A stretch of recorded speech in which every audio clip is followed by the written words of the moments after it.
मरीजों का मसीहा, मरीजों के मसीहा से आप क्या समझते हैं? नमस्कार, मैं हूं आपके साथ अंकिता दुबे।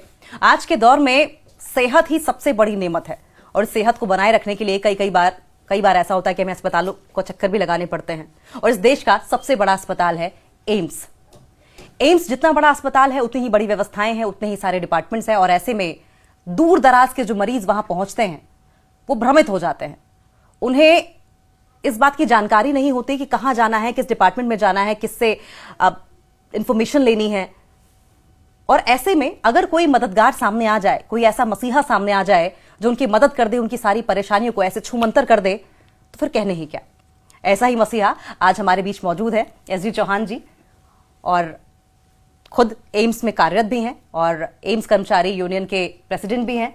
और इन्होंने न जाने कितने ही ऐसे मरीजों की समस्याएं दूर की हैं जो या तो पढ़े लिखे नहीं हैं या दूर दराज से आते हैं, और अगर पढ़े लिखे हैं तो एम्स जैसी इतनी बड़ी संस्था की व्यवस्थाओं के बारे में उन्हें जानकारी नहीं है।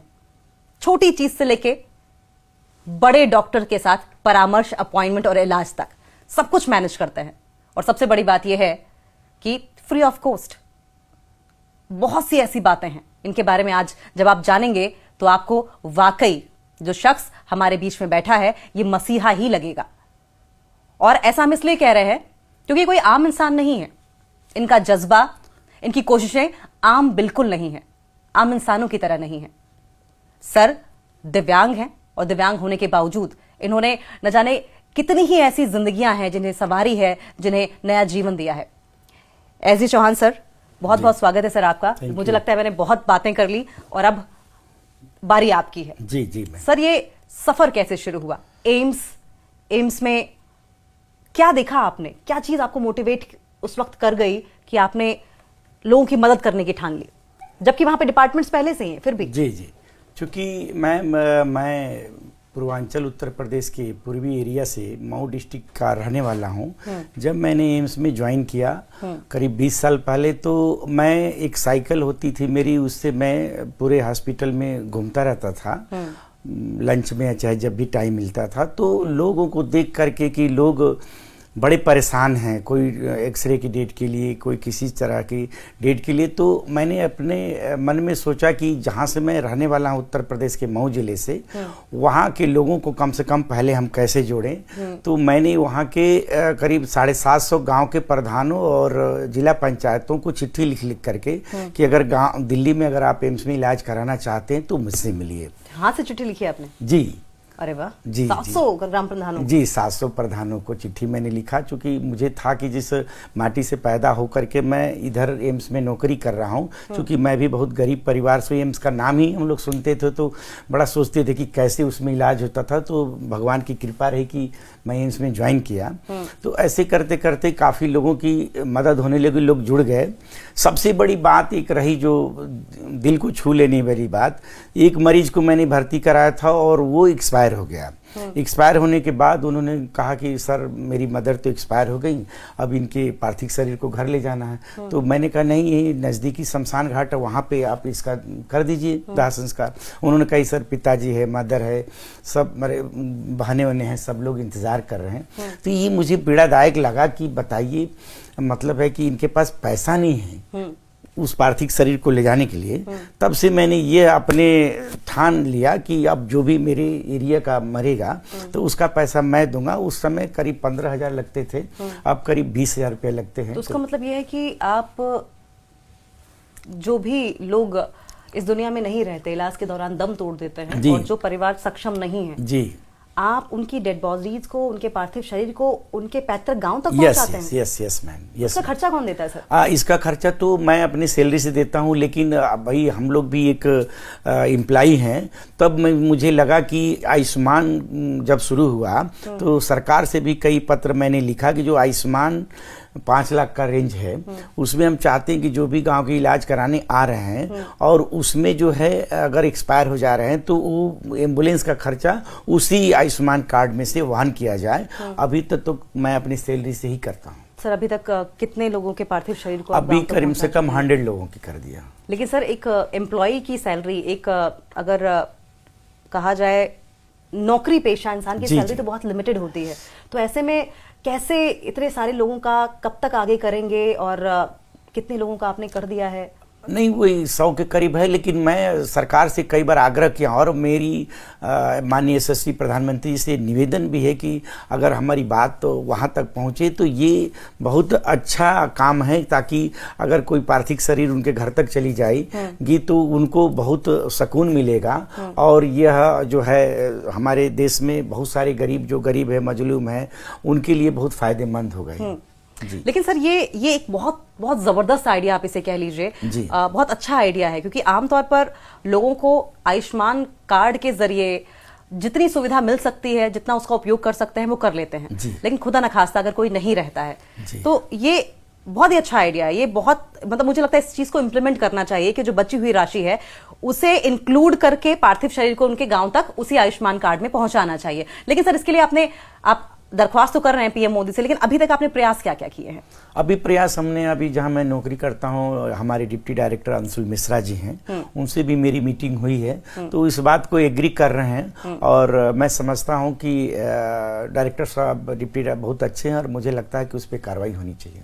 उस पर कार्रवाई, बिल्कुल सही आप कह रहे हैं। लेकिन सर आपके बारे में मैंने कहीं पढ़ा था कि आप हिंदुस्तान के एकमात्र ऐसे शख्स हैं जिन्होंने कोविड काल में अपने 2 साल की पूरी सैलरी सरकार को कोविड ग्रस्त लोगों की मदद के लिए डोनेट कर दिए थे।